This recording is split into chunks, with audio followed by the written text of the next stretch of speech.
ये होने वाला है counts youngest son is a player का चैप्टर नंबर 30। एपिसोड की स्टार्टिंग वहीं से होती है जहाँ पे हमारा पुराना एपिसोड खत्म हुआ होता है। हम लोग देखते हैं कि जो रॉल होता है वो बोलता है कि आखिर इस ग्रे को मेरी आंखों के बारे में कैसे पता, क्या ये सिर्फ एक गैस था या फिर इसको सच में मेरी आंखों के बारे में पता है। क्योंकि गैस आपको पता होगा कि जो रॉल की आंखें हैं उसकी थोड़ी स्पेशल टाइप की है जो कि उसको रिवॉर्ड में मिली थी। फिर उसके बाद जो ग्रे होता है वो बोलता है कि ठीक है, अब मेरा काम हो चुका है, मैं तुमसे माफी मांगना चाहूंगा कि मैंने तुम्हें थोड़ी देर वेट कराया। तो चलो अब थोड़ी साथ में बैठकर बातें करते हैं। उसके बाद जो रॉल होता है वो अपने मन ही मन में बोल रहा होता है कि ये बंदा सच में मुझे बहुत ज्यादा नर्वस कर रहा है, मुझे इसके सामने थोड़ा केयरफुल रहना पड़ेगा। और जो ग्रे होता है वो फिर रॉल से बोलता है कि तुम बस 2 मिनट बैठो, मैं तुम्हारे लिए कोई चाय वगैरह लेके आता हूँ, ठीक है। और फिर उसके बाद दिखाया जाता है कि ग्रे उसके लिए चाय ले आया होता है। रॉल अपने मन ही मन में बोल रहा होता है कि मुझे लग रहा था कि ये अपने स्पेल्स की मदद से चाय लाएगा, लेकिन ये तो रियल में लाया है। उसके बाद ग्रे उससे बोलता है कि कॉन्ग्रेचुलेशंस, तुमने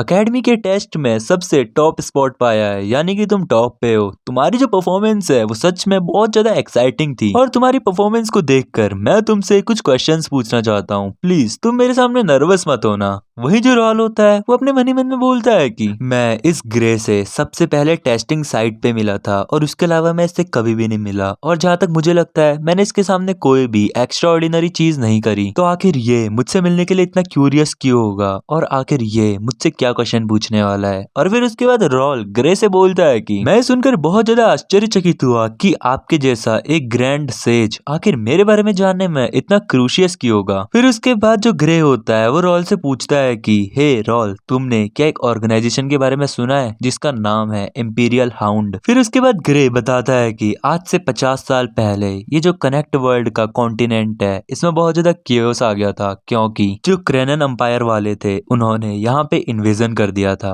वो बोलता है कि 4 किंगडम्स अपने डिवाइस के एकदम क्लोज थे, लेकिन यहाँ पे उनको बचाने के लिए हीरोज हमेशा मौजूद थे। जो हीरोज थे उन्होंने अपनी जान पर खेलकर यहाँ पे उस एम्पायर को स्टॉप किया, और वो लोग जो अपने साथ मॉन्स्टर लाए थे उन्हें यहाँ से दोबारा वापस भगा दिया। वो बोलता है कि उस बात के बाद से टोटल 50 साल हो गए हैं और जो कनेक्ट वर्ल्ड है यहाँ पे 50 साल से एकदम पीस मेंटेन है। वो बोलता है कि यहाँ पे छोटे मोटे कॉन्फ्लिक्ट्स तो होते रहते हैं किंगडम्स के बीच में, लेकिन वो लोग अभी भी प्रिपेयर हैं क्योंकि कोई भी पॉसिबल इन्वेजन अगले टाइम में हो सकता है। हमें इसके लिए हमेशा प्रिपेयर रहना पड़ता है। हमें पता चलता है कि जो एल्फ्रेडो ग्रे यानी कि यही अपना वाइस प्रेसिडेंट होता है, इसने एक टावर बनाया होता है जहाँ पे वो टैलेंटेड लोगों को ट्रेन कर सके, और वो कॉन्टिनेंट में इधर उधर घूमते रहता है ताकि वो टैलेंटेड लोगों को ढूंढ सके। और जिन टैलेंटेड लोगों को वो ढूंढ रहा है उनमें से एक टैलेंट है नाकिया द एल्केमिस्ट, जिसको रॉल ने बचाया है। वो बोलता है कि ग्रे पे ये एबिलिटी है कि वो नाकिया को अपने एक्सप्लोजन से एसोसिएशन में डाल सके, लेकिन वो ये सब कुछ अभी तक नहीं कर सका क्योंकि वो अपने कुछ और इम्पोर्टेंट काम में बिजी था। लेकिन उतने में उसको पता चला कि जो नाकिया है उसको पैराडन कर दिया गया है और वो मीरा गई है। हमें पता चलता है कि जब ग्रे वहां पे मीरा सिटी में गया एक स्ट्रेंजर बन के नाकिया को ढूंढने के लिए, तो उसने वहां पे विटनेस किया रॉल और उसके बंदों को। ग्रे को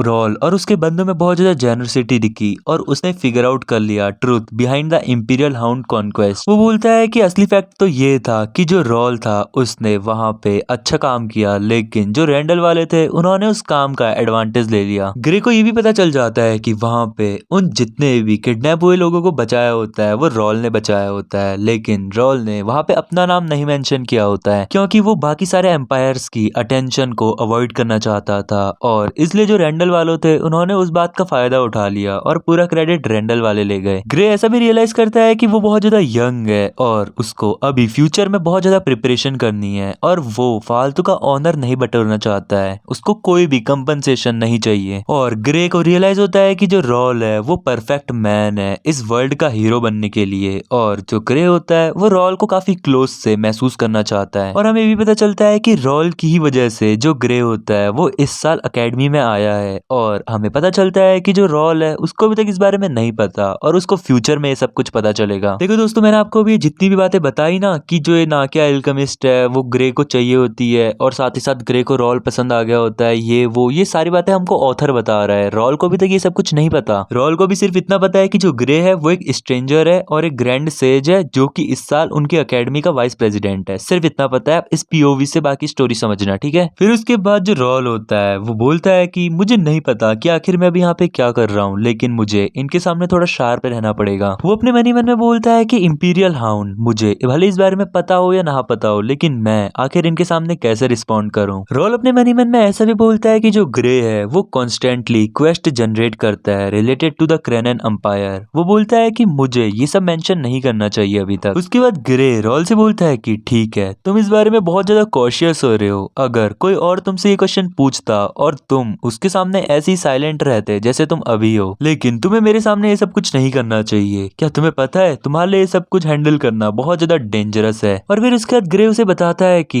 रियल ट्रुथ तो ये है कि मैं तुम्हें तब से नोटिस कर रहा हूँ जब से तुम मीरा में थे। वहां पे जितने भी कॉन्फ्लिक्ट्स हुए वो सब तुमने अकेले निपटा लिए। तुम्हारी स्किल्स इतनी ज्यादा आउटस्टैंडिंग है, लेकिन जो रैंडल वाले थे वो इस चीज का फायदा ले गए। जो रॉल होता है वो अचानक से एकदम शॉक सा हो जाता है और वो बोलता है कि क्या आखिर इन्हें इस बारे में पता है? अगर रैंडल वालों को ये पता चल गया तो मैं थोड़ा बहुत ट्रबल में आ सकता हूँ। लेकिन जो ग्रे होता है वो उससे बोलता है कि तुम चिंता मत करो, मैं किसी को भी इस बारे में नहीं बताने वाला हूँ। तुमने इस मैटर में शांत रहकर बहुत अच्छा काम किया है। तुम अभी एक ऐसी एज पे हो जहाँ पे लोग तुमसे बहुत आशा रखते हैं और तुम अपनी ऐसी स्किल्स अभी तक लोगों को नहीं दिखा सकते हो। रॉल उससे बोलता है कि आखिर तुम और कितना जानते हो और आखिर तुम अभी तक इस बारे में इतना शांत क्यों थे। फिर उसके बाद ग्रे रॉल से बोलता है कि रॉल, क्या तुम जानते हो कि जो क्रेनन एम्पायर है वो इतना ज्यादा डेंजरस क्यों है? रॉल बोलता है क्योंकि उनकी जो मिलिट्री स्ट्रेंथ है वो बहुत ज्यादा है। ग्रे बोलता है हाँ ये बात तो है, लेकिन चलो इसके बारे में थोड़ा और डीपर सोचते हैं। क्या तुम्हें लगता है कि जो एम्पायर की वेल्थ और जो उनकी पॉपुलेशन है वो ओवरवेलम करती है अदर किंगडम्स को? रॉल अपने मन ही मन में बोलता है कि नहीं, ये इतना भी ट्रू नहीं है। उनके पास लार्ज अमाउंट ऑफ लैंड है, लेकिन ये तो लगभग सभी के पास होता है। और उनकी जो पॉपुलेशन है वो भी लगभग और किंगडम्स के बराबर है, क्योंकि उनका क्लाइमेट भी थोड़ा वैसा ही है। और फिर उसके बाद ग्रे उससे बोलता है कि मुझे लगता है ओनली वे जिसके चलते क्रेनन एम्पायर वाले हमारे लिए खतरा बन सकते हैं वो ये है कि उनके पास बहुत ज्यादा इंफॉर्मेशन है। हम उनके पास पूरी तरीके से एक्सपोज हो चुके हैं। उन लोगों को हमारे बारे में लगभग सब कुछ पता है, लेकिन हम उनके बारे में घंटा भी कुछ नहीं जानते हैं। जैसा कि तुम्हें पता है कि जो एम्पायर है वो मॉन्स्टर माउंटेन और फॉरबिडन बैरियर के पीछे है, और वहां तक पहुंचने का जो एक रास्ता है वो है रिफ्ट। वो बोलता है कि हमने उनके एंट्रेंस के पास में एक अच्छी खासी वॉल बना दी है, साथ ही साथ वहां पे हमारी आर्मी भी है वहां पे इन्वेजन को प्रिवेंट करने के लिए। लेकिन फिर भी आए दिन वहां पे जो हमारे सोल्जर्स हैं वो मरते रहते हैं। इसका मतलब ये है कि जो उनका अंपायर है वो हमारा पूरी तरीके से एडवांटेज ले रहा है। वो अगर कभी भी हमारे ऊपर इन्वेजन कर दें तो हमारा उनसे हारने के पूरे चांसेस हैं। रॉल अपने मन ही मन में बोलता है कि ये सच में बहुत डरावना है। मेरी जो पिछली लाइफ थी उस टाइम पे भी कुछ ऐसा ही हुआ था। जो अंपायर थे उन्होंने प्लेयर्स को स्टार्ट किया वॉर करने के लिए और वो विक्ट्री के बहुत ज्यादा क्लोज आ गए जिस समय पे मैं मरा था। ग्रे उससे बोलता है कि हमें तुम्हारे जैसे लोग चाहिए जो कि यंग हो तुम्हारी तरह, और वो हमारे वाइल्ड कार्ड बन सके उन अंपायर के अगेंस्ट में। रॉल अपने मन ही मन में बोलता है कि क्या ये ग्रे नाकिया की ग्रोथ जो कि मेरे पास्ट लाइफ में हुई थी उससे कुछ रिलेटेड है? अगर ऐसा केस है तो उसकी अटेंशन मेरे लिए बहुत ज्यादा हेल्पफुल होगी। वो बोलता है कि उसके ऑफर को एक्सेप्ट करने के बाद मुझे ज्यादा स्ट्रगल नहीं करना पड़ेगा और मैं अपनी ग्रोथ ज्यादा एक्सेलरेट करके कर सकता हूँ, मतलब ज्यादा तेजी से कर सकता हूँ और अंपायर को डिफीट कर सकता हूँ। फिर उसके बाद ग्रे बोलता है कि मैं सिर्फ तुमसे कुछ कहना चाहता हूँ कि यहाँ पे कुछ हो रहा है और मैं तुमसे चाहता हूँ कि तुम यहाँ पे एकदम लो रहो और अच्छे डिसीजंस लो। रॉल बोलता है ठीक है, मैं इस बात का पूरा ध्यान रखूंगा।